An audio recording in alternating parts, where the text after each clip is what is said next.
अब हमें पेंग को दिखाया जाता है जो कि एक घर के पीछे छिपकर काजिन का इंतजार कर रहा होता है। अब सीन शिफ्ट होता है और हमें सॉन्ग जिंगसी को दिखाया जाता है जहां पर हान एक केतली को लिया होता है और जिंक्स उससे बोल रहा होता है अगर आपने इस केतली को कंफर्म कर लिया है कि ये सही है कि नहीं तो हम इसके प्राइस के बारे में बात करें। अब हान उस केतली को रखते हुए बोलता है, ब्रदर सॉन्ग, मैं तुम्हें एक अच्छा दोस्त समझते हुए मैं तुम्हें एक ऑफर देना चाहूँगा तुम्हें फ्यूचर में लाइफ एंड डेथ से बचने के लिए, और वो डिपेंड करता है आज का ये पहला कदम। अब जिंक्स अपनी कुर्सी से खड़ा होते हुए मछलियों को दाना देते हुए बोलता है, मैं काफी अभद्र इंसान हूँ, मुझे केवल पैसा ही पसंद है, मैं भी तुम्हें अपना दोस्त ही मानता हूँ, पर पहले हम अपनी इस केतली का प्राइस तो तय कर लें। सबसे पहले आप अपने माइंड में जो भी कैलकुलेट कर रहे हैं वो थोड़ा क्लियर कर लें।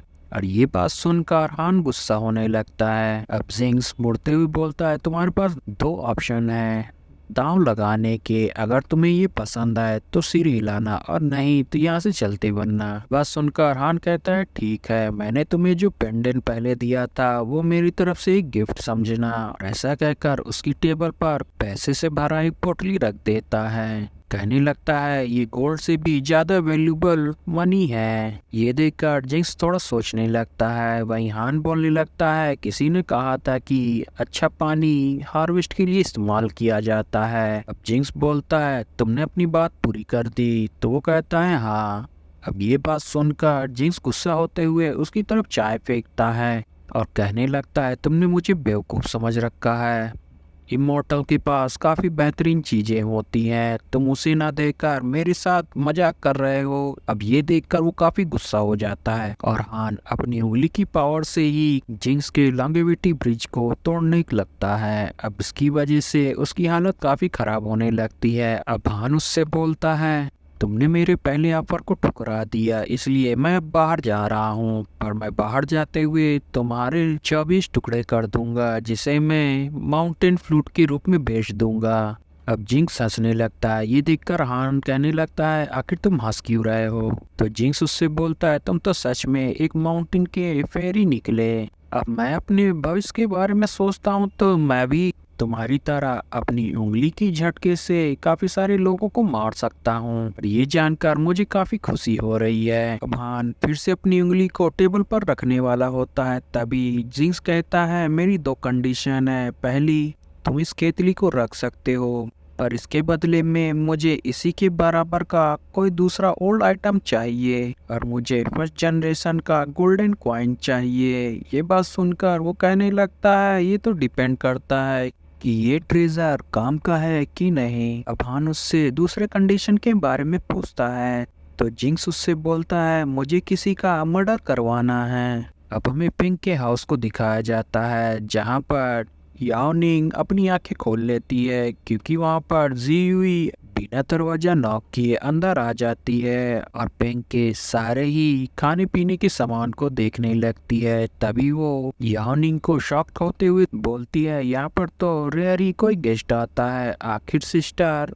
पिंक के बेड के ऊपर क्यों बैठी हैं? मैंने पिंक के बारे में कभी नहीं सुना था कि उसकी कोई रिलेटिव भी है। अब याओनिंग मुझसे बोलती है, पिंक तुम्हारे आने से पहले यहाँ से जा चुका है। ये बात जानकर जीवी कहने लगती है, मैं यहाँ पर ये देखने आई थी कि यहाँ पर कोई चीज मिसिंग तो नहीं है। और ऐसा कहकर वो इधर उधर घूमने लगती है और कहती है, मैं इसके घर के पास ही रहती हूँ, मगर अब हम लोग यहाँ से जा रहे हैं। और पिंक की एक प्लेट उठाते हुए बोलती है, पिंक की लाइफ काफी इजी नहीं है। अब जीवी याओनिंग के पास आकर बैठ जाती है और कहती है, पिंक उस फेरी को ढूंढने गया है ना, अगर वो वापस ना आया तो? ये बात सुनकर याओनिंग कहने लगती है, वो उसका डिसीजन है, वो आए या ना आए मुझे उससे कोई मतलब नहीं है। ये बात सुनकर जी वहां से उठते हुए कहती है, तुम अपना ख्याल रखना। और ऐसा कहते हुए याओनिंग से बोलती है, अगर तुम्हें कुछ भी चाहिए तो मुझे बता देना, और मेरा नाम जी यूई है। और ऐसा कहकर वहां से जाने लगती है। अब याओनिंग सोचने लगती है, ये इतनी भी खूबसूरत नहीं है, मगर इसका नाम काफी चिपचिपा है। और ऐसा कहकर वो फिर से कल्टीवेशन करने लगती है। वहीं हमें हान को दिखाया जाता है जो उस कैथली को पाकर काफी खुश होता है और आगे बढ़ रहा होता होता है तभी उसे काइजिन दिखती है तो वो उसके पास दौड़ा आता है। अब कहने लगता है आखिर क्या हुआ, क्या सब कुछ अच्छा नहीं था। अब काइजिन उसे सारी बात बताने लगती है कि कैसे उस लिन जीमाओ ने उसे इल्यूजन में फंसा दिया था जिसकी वजह से वो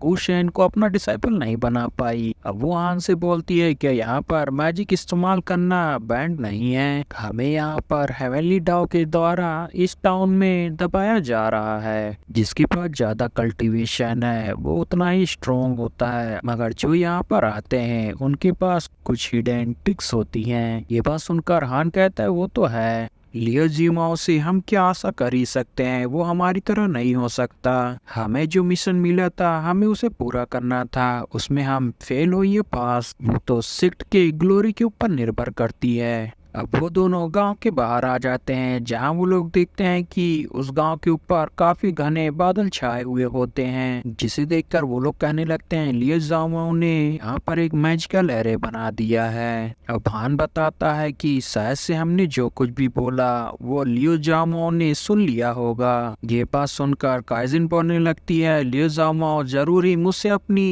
दुश्मनी निकालेगा। जब तुम इस टाउन से बाहर चले जाओगे यहाँ पर कोई भी सेंट नहीं बचेगा, भगवान जाने वो कौन सा कदम उठाएगा। ली जाओ तो सच में काफी ज्यादा पावरफुल है, मैं उसके आगे तो कुछ भी नहीं। ये बात सुनकर हान कहने लगता है हम यहाँ पर अपॉर्चुनिटी को देखने के लिए आए थे, ना कि यहाँ पर रिलेशनशिप बनाने के लिए। सीनियर के साथ दुश्मनी मोड़ लेना ये अच्छी बात नहीं होगी। उसकी ऐसी बातें सुनकर काइजन कहने लगती है मेरे फादर और ब्रदर ने सही कहा था। अब वो दोनों वापस मुड़ते हैं जहां हान काइजिन से थोड़ा फ्लर्ट करने की कोशिश करता है और वहीं उसे छूने की भी कोशिश करता है, मगर काइजिन उसे ऐसा नहीं करने देती और तुरंत ही एक गली के पास आ जाती है जहां वो हान से बात कर रही होती है। वहीं हमें पेंग को भी दिखाया जाता है जो कि दीवार के पीछे छिपकर ये सारी बातें सुन रहा होता है। वहीं हमें हान को भी दिखाया जाता है जो काइजिन को मारने के लिए अपनी पावर का जनरेट करता है और तुरंत ही उसे मारने के लिए आगे बढ़ता है। तभी पेंग काफी तेजी के साथ काइजिन की गर्दन को काट देता है जिसकी वजह से काइजिन वहीं पर मारी जाती है। अब ये सारी चीजें लियो जीमाओ को पता चल जाती है और कहने लगता है ये तो काफी अजीब बात है। अब ये बात सुनकर गुशेन की मॉम मुझसे पूछने लगती है इमॉर्टल क्या हो गया।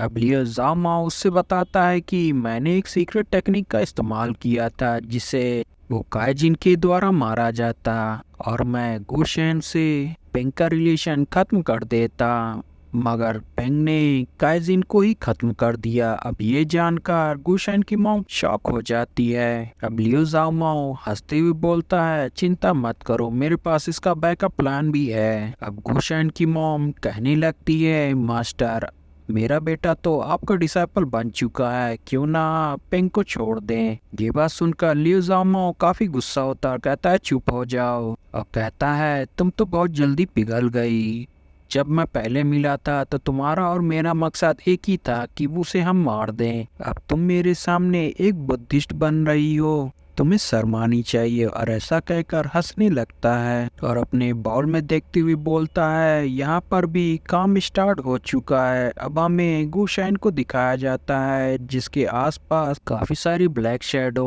उसकी तरफ अटैक करने की कोशिश करती है, मगर गुशेन उनसे बचता है। तभी एक अटैक सीधा ही गुशेन को पड़ता है जिसकी वजह से वो नीचे जा गिरता है। अब वहाँ पर उसके गाँव की इमेज बन जाती है जहाँ पर उसकी मोम को काफी सारी औरतें घेरी हुई होती हैं और कहने लगती हैं बेशर्म औरत तुमने हमारे खाने को कैसे चोरी कर लिया, और उसे पिटाई कर रही होती हैं। ये देखकर वो काफी गुस्सा होता है और तुरंत ही उन लोगों को मारने के लिए आगे बढ़ता है, मगर वो सब इल्यूजन होती हैं जिसकी वजह से वो उन सबको नहीं मार पाता। अब वो ऐसा बार बार करता है मगर वो उन सबको नहीं मार पाता, जिससे परेशान होकर वो रोने लगता है। तभी वो देखता है कि पेंग वहाँ पर आ जाता है जो कि उसकी मॉम को बचाने की कोशिश करता है, मगर वो लेडीज उसे भी पकड़ लेती और उसे भी मारने लगती हैं। ये देखकर गोशेन और भी ज्यादा तेजी से रोने लगता है। तभी एक आंसू नीचे जमीन पर पड़ता है जिसकी वजह से वहाँ पर काफी ज्यादा ब्लैक ऑरा निकलने लगता है जो उन सारी इल्यूजन को खत्म करते हुए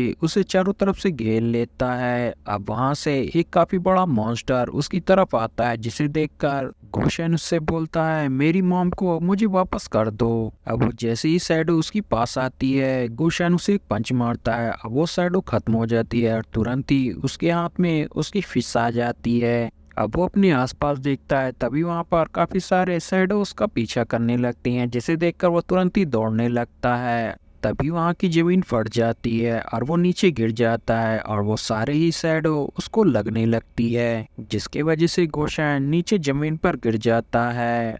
अब सीन शिफ्ट होता है और हमें पेंग को दिखाया जाता है जहाँ हान उससे बोलता है तुम्हारी हिम्मत कैसे हुई किसी को इतनी बुरी तरीके से मारने की, तुम्हें पता है ना इसकी सजा क्या है, किसी को मारने के बदले खुद की जान भी गंवानी पड़ती है। ये बात सुनकर पेंग कहने लगता है अगर मैंने ऐसा ही देखा था तो तुम भी उसे मारने ही वाले थे, तुम उसे काफी पहले से ही मारना चाहते थे। अब ये बात जानकर हान काफी शॉक होता है और हंसते हुए पेंग से बोलता है तुम तो सच में काफी इंटरेस्टिंग हो, मेरे दिल में तुम्हारे लिए थोड़ी रिस्पेक्ट और बढ़ गई है। मैं लेट हो गया तुम्हें बचाने में मगर मैं तुम्हें मारना भी नहीं चाहता था। मेरी ड्रैगन सिटी क्लैन बर्बाद हो चुका है। तुम्हारी स्किल्स को देखकर मुझे लगता है कि तुम अपने एनिमी को काफी अच्छे से मार सकते हो एक ऑर्डिनरी पर्सन के मुकाबले। और ऐसा कहते हुए वो एक दीवार के पास खड़ा हो जाता है और कहने लगता है पर ये तुम्हारे लिए अनलकी डे है।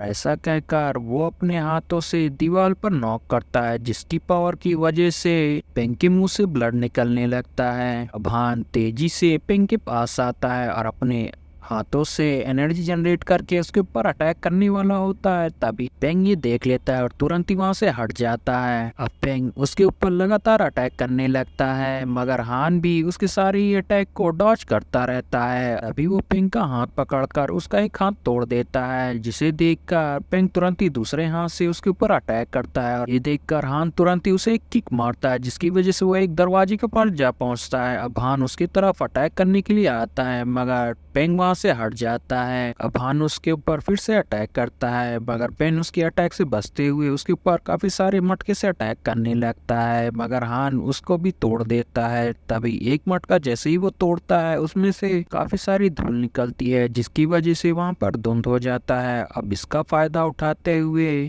पेंग हान के ऊपर अटैक कर देता है जिसकी वजह से हान काफी दूर हो जाता है। अब पेंग तुरंत ही उसके ऊपर अपने टाइल्स के टुकड़े से उसके ऊपर अटैक करता है मगर हान उसके इस अटैक से बच जाता है और उसके ऊपर पाल्म अटैक करके दूर फेंक देता है और कहने लगता है तुम्हारी स्पीड तो बहुत तेज है मगर मुझे हराने के लिए नहीं। अब वो धीरे धीरे उसके पास आने लगता है और पेंग के ऊपर पाल्म अटैक कर देता है जिसकी वजह से पेंग दूर जाकर घर से टकरा जाता है। अब वहाँ पर काफी ज्यादा धूल उड़ने लगती है जिसकी वजह से हान कुछ देख नहीं पाता। तभी पेंग उसके ऊपर अटैक करने के लिए आ जाता है।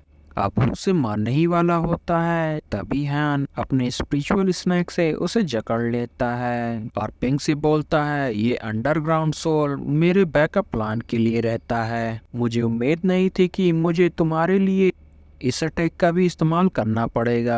तभी उसके ऊपर एक स्पिरिचुअल पावर पड़ने लगती है जिसकी वजह से हान की हालत खराब होने लगती है। वहीं हमें पेंग की भी हालत कुछ ठीक नजर नहीं आती। तभी हमें किसी सेंट को दिखाया जाता है। गाइस चैनल को लाइक शेयर सब्सक्राइब जरूर करिएगा और इसे ज़्यादा से ज़्यादा शेयर करिएगा। Thanks for watching guys.